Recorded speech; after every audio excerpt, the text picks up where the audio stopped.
बदरुद्दीन जी और हेमंत बिस्वा शर्मा जी का एक गुप्त गठजोड़ है, अंदर अंदर से मिले हुए हैं। देश का सारा लोहा एक बड़े खरबपति को दिया जा रहा है जो इनके दोस्त हैं, मोदी जी के दोस्त हैं, बिस्वा शर्मा जी के भी दोस्त हैं।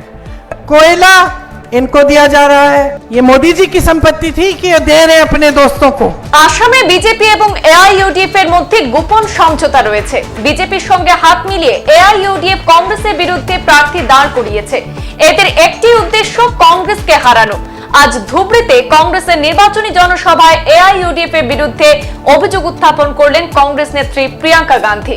তিনি বলেন, মুখ্যমন্ত্রী হিমন্ত বিশ্ব শর্মা নিজেই এক সাক্ষাৎকারে বলেছেন বদরুদ্দিন আজমল তার শুভাকাঙ্ক্ষী। তার প্রমাণও আমরা পেয়েছি। রাজ্যসভা নির্বাচনে এআইইউডিএফ বিধায়করা বিজেপি প্রার্থীকে ভোট দিয়েছেন বলে মন্তব্য করলেন প্রিয়াঙ্কা গান্ধী। প্রসঙ্গত, ধুবড়ী আসনে কংগ্রেস নেতা রকিবুল হোসেন এবং এআইইউডিএফ এর সভাপতি বদরুদ্দিন আজমলের মধ্যে সরাসরি লড়াই হচ্ছে। তাই এখানে এসে প্রিয়াঙ্কা গান্ধী এআইইউডিএফ কেই আক্রমণ করেছেন বেশি। তিনি বলেন, বিজেপি এবং এআইইউডিএফ এর মধ্যে গোপন সমঝোতা রয়েছে। যেসব কেন্দ্রে কংগ্রেস প্রার্থী দিয়েছে, বিজেপির জয় নিশ্চিত করতে এআইইউডিএফ ওইসব কেন্দ্রে প্রার্থী দিয়েছে। বদরুদ্দিন আজমল নিজেই বলেছেন তিনি একজন ব্যবসায়ী, তাই ব্যবসায়িক স্বার্থ আগে দেখতে হয়। তরুণ গগৈ যখন মুখ্যমন্ত্রী ছিলেন তিনি আগর গাছ কাটা নিষিদ্ধ করে দিয়েছিলেন, কিন্তু বর্তমান সরকার এই নিষেধাজ্ঞা তুলে দিয়েছে। এতেই প্রমাণ হয় বিজেপি এবং এআইইউডিএফ এর মধ্যে গোপন সমঝোতা রয়েছে। এরা একে অন্যের স্বার্থ রক্ষা করে চলেছে বলে মন্তব্য প্রিয়াঙ্কা গান্ধীর। आपके मुख्यमंत्री चाय के बगानों को हड़पवाते हैं, चाय के बगानों में अलग अलग बिजनेस कराना शुरू कर दिए हैं, लेकिन जो चाय के बगान में मजदूरी करते हैं उनका वेतन उन्होंने नहीं बढ़ाया। तो आप सोचिए, कांग्रेस में हमने कहा है कि हर रोज की मजदूरी 400 रुपए तक हम बढ़ाएंगे और ये हमारी गारंटी है। यहां आपकी मांग है कि कोच राजवंशी समुदाय जो है उसको एसटी स्टेटस मिले। कब से आपकी पुरानी मांग है, इस मांग का हम पूरा समर्थन करते हैं। आपने सुना होगा राहुल जी कहते हैं कि जाति जनगणना कराएंगे।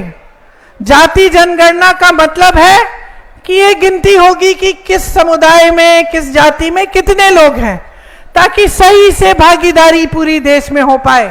और सिर्फ जाति के आधार पर नहीं, लेकिन अमीरी गरीबी के आधार पर भी, ताकि हम जान जाएं कि भाई यहाँ ये समस्या है, ये जाति है, ये धर्म के लोग हैं, जहाँ पे कुछ अलग सी समस्या है और इसको पूरा करने के लिए हम क्या करें, यहाँ इनकी पूरी भागीदारी नहीं हो रही है।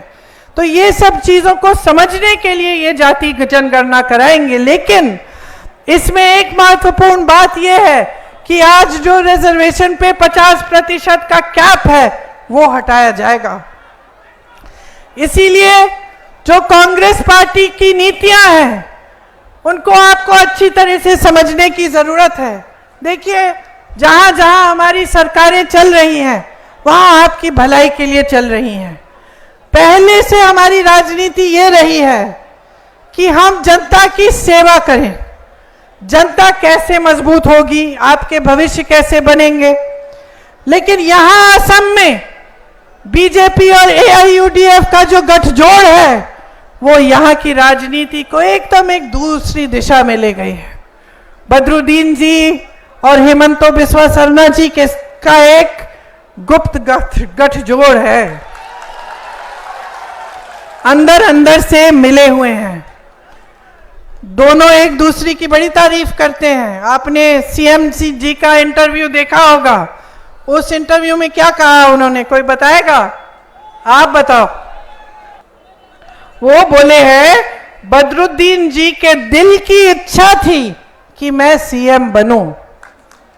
समझे? वो बोले हैं कि जहां मैं कहता हूं वहां इनका वोट डलता है। एआईयूडीएफ के जो विधायक हैं उन्होंने बीजेपी के साथ वोट डाला है जब राज्यसभा का मामला था। तो समझिए, आपके सामने ऊपर ऊपर से कुछ और बात हो रही है। ऐसे ही उन्होंने तेलंगाना में भी किया। तेलंगाना में उन्होंने साठगांठ की ओवैसी जी के साथ, ताकि वो कांग्रेस के वोट काटें और बीजेपी जीते। तो इस बात को आप गहराई से समझिए। जहां जहां हम मजबूत हैं, वहां बदरुद्दीन जी अपने कैंडिडेट खड़े करके हमारे वोट काटने की कोशिश इसलिए कर रहे हैं क्योंकि वो चाहते हैं कि भाजपा जीते। 3 बार सांसद बने हैं। मुझे बताइए, कोई नया स्कूल खोला, कोई अस्पताल खोला, कोई बड़ी यूनिवर्सिटी लाए आपके यहां, कोई अच्छा बड़ा कारोबार, कोई इंडस्ट्री लाए जिससे आपको नौकरी मिल सकती थी? बाढ़ आई, आपके पास आए, आपकी मदद की? वो तो खुद कहते हैं कि वो व्यापारी हैं, खुद कहते हैं मैं व्यापारी हूं, मैं बिजनेसमैन हूं, है कि नहीं? तो वो तो व्यापार ही कर रहे हैं, राजनीति नहीं कर रहे, वो सेवा नहीं कर रहे, वो व्यापार कर रहे हैं आपके साथ। और जहां जहां उनका फायदा है वहां वहां जा रहे हैं। ये आपका फायदा नहीं दे रहे हैं। उनके इतर का बड़ा बिजनेस है कि नहीं? आपको याद है तरुण गोगोई जी के समय अगर की जो पेड़ है उनकी कटाई पे पाबंदी डाली थी, उसकी कटाई बंद की थी, अब फिर से शुरू करा दी है सीएम जी ने। और फायदा किसको हो रहा है? बदरुद्दीन जी की जो इतर की फैक्ट्रियां हैं उसको फायदा हो रहा है, क्योंकि वही लकड़ी इतर में डलती है। तो देखिए, जो समझने की बात यह है ना कि चाहे एआईयूडीएफ हो, बदरुद्दीन जी हो, भाजपा के हेमंत बिस्वा शर्मा जी हो, ये सरकार जो चलाते हैं ये बड़े बड़े खरबपतियों के लिए चलाते हैं। और इसी तरह की सरकार मोदी जी चलाते हैं। अब चाहे असम में हो, चाहे पूरे देश में हो, सरकारें खरबपतियों के लिए चल रही हैं।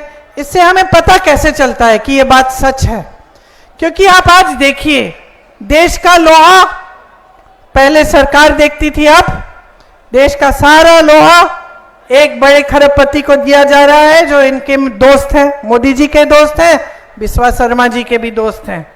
कोयला इनको दिया जा रहा है, बिजली खरबपतियों को, सड़कें खरबपतियों को, हवाई अड्डे सारे बड़े बड़े खरबपतियों को, बंदरगाह सारे बड़े बड़े खरबपतियों को, सारे हाईवे। ये किसकी संपत्ति थी? ये मोदी जी की संपत्ति थी कि ये दे रहे अपने दोस्तों को? ये बिस्वा शर्मा जी की संपत्ति थी, बदरुद्दीन जी की संपत्ति थी? সংবাদ এই পর্যন্তই। ফিরছি পরবর্তী অন্যান্য আপডেট নিয়ে। ধন্যবাদ।